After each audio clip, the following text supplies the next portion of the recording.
ไถนาแบบสบายสบายไล่เขาทับอีกไล่คนขับรถไถนายืนถาเหมือนรถไถมันยังป๊บแล้ว มันเมื่อยรถบ่มักย่องบ่ใช่เปิดมาอีกเปิดมามันทีแรกไว้โลกนี้มันสงบสุขเกินไป สบายดีเด้อพี่น้องสบายดีบัดสุขทุกคนเนาะโอ้รถเ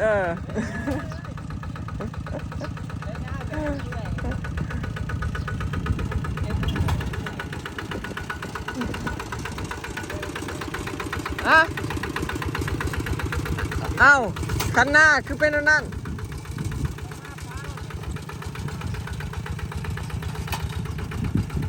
ป้าปักไส้มันก็สิไปแวบเขาคือเก่าแล้วต้องมาไทยหุ่นหน้ามือที่2พี่น้องเนาะต่อซีแล้วลงมาเหมือนเสาแล้วไทย1 ไห่ 2 ไห่ 3 ไห่พี่น้องเราลงมาก่อนที่อยู่แล้วขี่ขึ้นไปโต๊ะก้าบอยฮะก็แล้วเอียกก็เลยลงมาสวยพากันแฟนเห็ดคลองบริษัทเถื่อนกันแล้วปะแล้วก็มาไทยหุ่นหน้านะจริงๆบอยก็ไม่ได้เฝ้าดอกพี่น้องไทยหุ่นหน้าปีนี้ก็เลยโต๊ะก้าเฮามันยังอันนั้นอยู่ยังบ่ทันพอดำเนาะคอยไทยไปแหละบ่เร่งบ่รีบเจ้าของบ่เร่งเนาะเร่งร้ายมันก็เมื่อย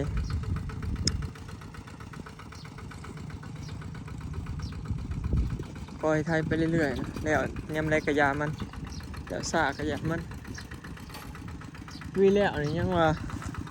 ฝ้าวน้ำฝนเนาะฝ้าวน้ำก้าไหมก้าเฮามันยาวแล้วแบบก็เลยฝ้าวนะปีนี้เฮาตกก้าก่อนหมู่กับ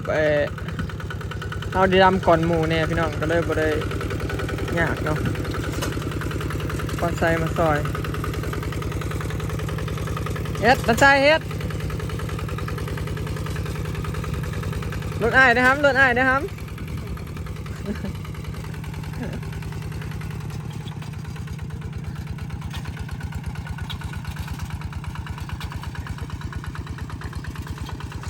ปีนี้ครูแฝดตกก้าซ่ากระโมพี่น้องก็คือสิได้ไปไทยหน้าซอยเพิ่นอยู่ดอกปีนี้เพราะว่าจะตกก้าซ่าเพื่อไทยของเฮาแล้วก็พอดีแต่ไทยของครูแฝด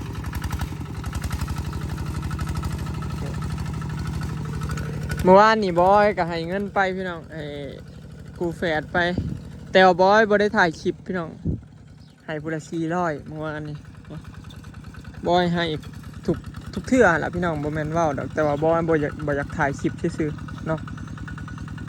เฮาการที่เฮาให้เงินผู้นั้นผู้นี้แหละที่เฮาถ่ายคลิปหลายก็แบบถ่ายคลิปทุกอย่างแล้วมันก็แบบอย่าคือว่าเขาเห็นแก่เงินหั่นนะพี่น้องเข้าใจอยู่บ่พี่น้องอย่าคือว่าชีว่าได้วะแบบในความรู้สึกบอยนะอย่าคือแบบว่ามันจังได๋อย่าคือว่าเฮาก็อยากโชว์หั่นน่ะหรือว่าหยังหั่นนะแบบอย่าคือแบบว่าให้นู่นให้นี่และบอยก็บ่ได้ถ่ายเนาะแต่ว่าก็ถ่ายอยู่แต่บางเทื่อก็บ่ได้ถ่ายสิเด้บางเทื่อให้เด็กๆแล้วก็เอาไว้ใช้นะครับจังซี่นะส่วนเงินเดือนบอยก็ให้คู่เดือนอยู่แต่ว่าบาทบางเทื่อบอยก็บ่ได้ถ่ายจังซี่นะพี่น้องเนาะบอยก็ให้ใช้อยู่เนาะบ่ได้ว่าแต่ว่าเงินเดือนดอกยามบอยมีเงินเลยยังบอยก็ให้เด็กน้อยไปใช้เนาะซื้อบัตรเนาะเวลาหาเขามาซอยเวียกยังเรื่อง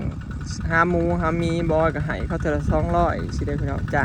างผู้แฝดหามซอยสินะแต่บอยบ่ค่อยได้ถ่ายดอกเนาะแล้วบางคนก็คันบอยบ่ถ่ายบางคนก็ว่าใส่แต่เด็กๆเพิ่นว่าเงินก็บ่ให้เขาใส่แต่เขาเพิ่นว่านั่นล่ะก็เลยว่ามีเม่นแบบนี้แหละพี่น้องบอยจังว่าถ่ายคลิปนะแต่ว่าในใจบอยก็บ่อยากถ่ายดอกเนาะมันอยากคือแบบว่าเฮาแบบว่าเห็นแก่เงินนะแล้วก็ใส่แต่เงินสินะความหมายพี่น้องประมาณนั้นเนาะเมื่อวานนี้ก็เลยบ่ได้ถ่ายเนาะบางทีเขาก็บ่ได้อยากได้เงินดอกพี่น้องเนาะ คือเฮานั่นนี่แหละเวลาเฮาไปซอยเด็กๆเฮาก็บ่อยากได้เงินจากเขาเนาะเวลาเขามาซอยอย่างเขาก็บ่อยากได้ดอกพี่น้อง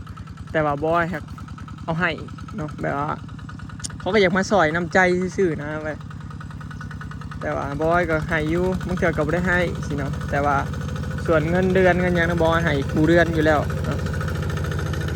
ถ่ายคลิปน้ำดูบ่ได้ถ่ายน้ำก็ตามบอยก็ให้พี่น้องบ่ได้ให้เกี่ยวกับว่าถ่ายคลิปไลฟ์ถ่ายคลิปหน่อยดอกบอยให้เกี่ยวกับเงินเดือนเนาะได้หน่อยได้หลายเนาะ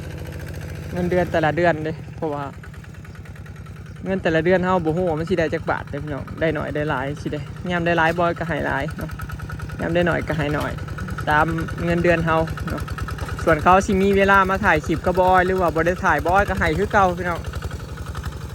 เนาะให้เล็กๆไว้ใช้ซอยกันเนาะเนี่ยย่ำเขามีเขาก็ซอยเขาย่ำเขามีเขาก็อาจสิซอยเขาจริงๆพี่น้องเห็นใจกันเนาะบ่ได้ว่าแต่เรื่องแบบมีบ่มีเนาะบอยเป็นคนแนวนี้เด้พี่น้องเป็นคนบ่ค่อยเป็นคนนึกถึงบุญคุณคนขนาดใดเห็นว่าบอยแบบเป็นคนแบบแนวนี้นะเป็นคนที่แบบแนวทรงแนวนี้นะพี่น้องทรงคือสิแบบแต่ว่าบอยผู้ใดค่อยซอยเหลือบอยนี่บอยจื้อขึ้นใจเลยนะพี่น้องบ่เคยลืมบุญคุณแม่แต่เห็นยังเห็นบอยน้อยเดียวบอยยังจื้อฮอนมือตายผู้ใดเป็นคนแบบนี้นะพี่น้องคือครูแฝดคือกัน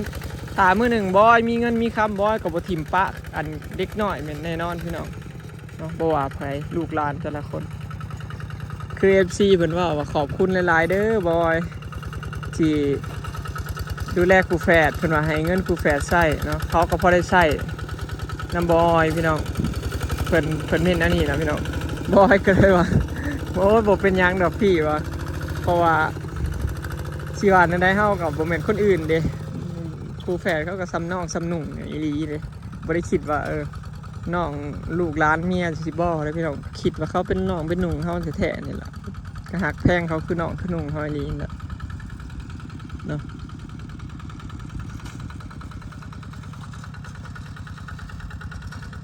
มื้อนี้ครูแฝดก็มีรายได้แต่ไปทางสางกับอัดเพื่องพี่น้องครูแฝดเขาทำงานกับพ่อกับแม่เขานะส่วนหลายกับย่ามนี่กับบ่ได้อัดเพื่องเลยอัดเพื่องย่ามหาเงินเขาเจ้ากับมีแต่ย่ามมันเกี่ยวข้าวแล้วเนาะอัดเฟืองพอเบิดย่ามอัดเพื่องแป๊บเดียวนึงเลยแล้วเขากับไปทางสางก็ได้วันละ300-400แล้วพี่น้องไปกับพ่อเพิ่นแล้วพอ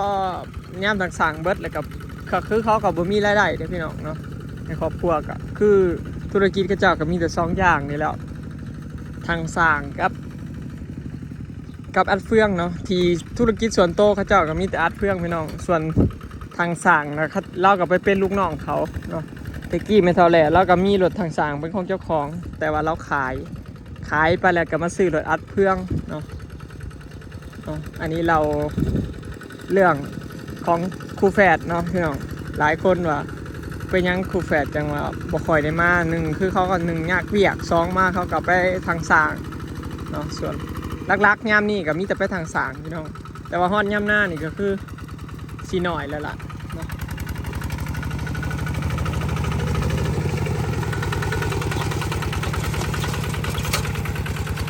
เขาก็พอได้เงินใช้พี่น้องเขาทำงานพี่น้องหลายคนก็ขอบคุณบอยให้เงินเด็กๆใช้ บ่ขอบคุณก็ได้พี่น้องเพราะว่าบอยบ่ได้มองว่าเป็นบุญคุณอหยังกับเด็กๆเด้ที่ให้เงินเขาแต่ละเทื่อนะบอยมีแต่ว่ากับน้องๆว่าเงินทุกบาทที่เอาให้เขานะคือเงินขายแห้งเขาสำคัญเนาะพี่น้องเพราะว่าเขาก็เฮ็ดนั่นเฮ็ดนี่ซอยบอยเด้เหมือนจ้างนั่นแหละสิบ่มีบุญคุณหยังต่อกันเนาะเขาก็สมควรได้พี่น้องเนาะเด็กๆสมควรได้ก็เลยตามนั้นแหละพี่น้องเขาขยันเนาะบอยมองเขายังเป็นคนขยันเลยเนาะเขาสมควรได้พี่น้องเขามาถ่ายคลิปนะบอยเอาเงินให้เถื่อกันเขาสมควรได้พี่น้องบอกขอบคุณบอยก็ได้เนาะ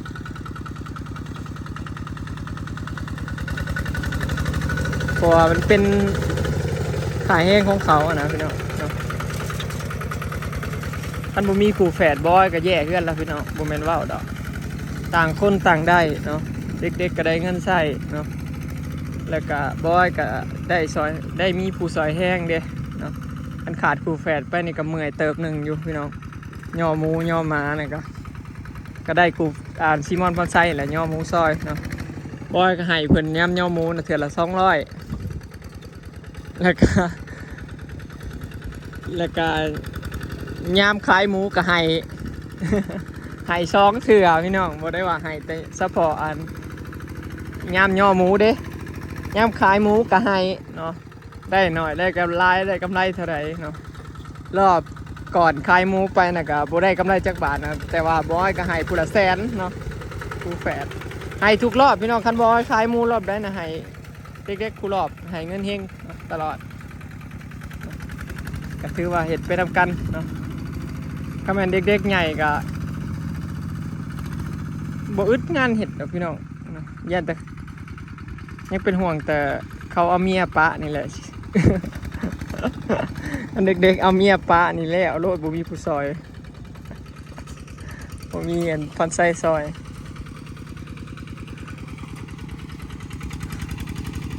แต่ว่าเขายังบ่ได้อยากได้เมียดอกพี่น้องเขายังบ่จักนะเฮาผู้ใหญ่ก็มีแต่สอนว่าอย่าพอเอาเนาะเพราะว่าเมื่อยเด้การที่เฮาสร้างครอบครัวมีลูกมีเมียไปเสียดายคือผู้เฒ่าเพิ่นเว้านะพี่น้องเสียดาย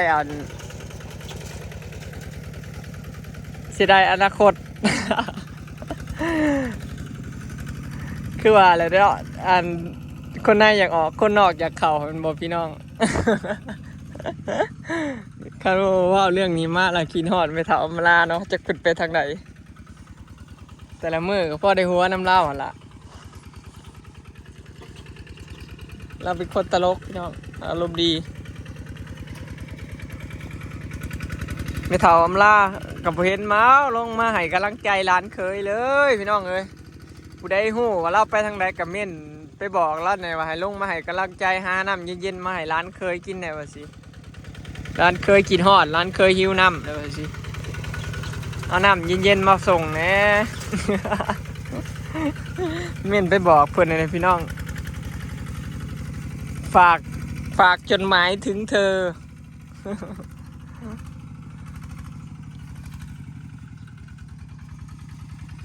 หน้าเขาก็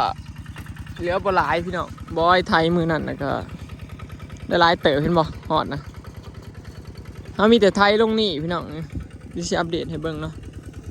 ลงมานี่แล้วก็ลงฮอดไฮนี่ดุมนี่ต่อลงไปในกระคงพระตาสร้างพี่น้องต่อลงไปว่าไกลๆต่อนะแล้วก็มานี่เนาะของเขาอ้อมลงไปพุ่นบอลผู้พระตาสร้างเอาพระตาสร้างไทยหุ่นหน้าแล้วโอ้พวกใช้อยู่มาได้แล้วมาต่อสร้างอยู่มาได้แล้วพี่น้องเราเห็นบอยมาไทยตั้งแต่บ้านเลยไทยชุดหน้าก็เด้อผู้เฒ่าวะพวกเราเรายิ้มภาษาสร้างแล้วสิยิ้มนะแล้วลงมาเมื่อนี้ภาษาไทยเลย เมื่อกี้ยังนั่งเลี้ยงงัวอยู่นี่พี่น้องภาษาสร้างยังนั่งเลี้ยงงัวอยู่นี่วันนี้ภาษาไทยหุ่นหน้าแหละเราอันนี้แล้วพี่น้องเขาเอิ้นว่าไอเห็นหมูเห็ดแล้วก็อยากเห็ดแม่นเนาะพี่น้องคือกันเลยเนาะบัวไฟพี่น้องเห็นหมูดำหน้าเขาก็อยากดำหน้าเนาะเห็นหมูเกี่ยวเขาเขาก็อยากเกี่ยวเขาเนาะมันเป็นชีวะเนี่ยมันเคยนะ คือปีแล้วดิกล้าเข้าบ่ทันได้แก่เด้ปีแล้วเนี่ยยังบ่ทันได้ใหญ่ปานใดซ้ำเห็นหมูดำเฮากะโลกดำ อยากดำคือหมูถ้าเบิ่งเด้อพี่น้องบัดนี้มีผู้หนึ่งแล้วผู้สองก็จักแล้วได้อบัดนี้คันหมูขึ้นไปเบิดเลยเงาเปล่าเปลี่ยวเนาะแล้วก็สิท้ายให้นี่แล้วก็สิลงไปนี่พี่น้องลงไปพุ่นเนาะแล้วก็สิโง่ขึ้นมานี่เนาะโอเคเนาะพี่น้องเว้าเล่นเว้าหัวเนาะผิดพลาดประการใดก็ขอโทษขออภัยเด้อพี่น้องเนาะเว้าเล่นเว้าหัวกันเนาะไปแล้วพี่น้องสบายดีฝากเบิ่งคลิปฝากเป็นกำลังใจให้เด้อเนาะพี่น้องเดี๋ยวสิไปไทยนะครับเปลี่ยนฟอนต์ไซส์ก่อนไปแล้วพอกันคลิปหน้าจ้า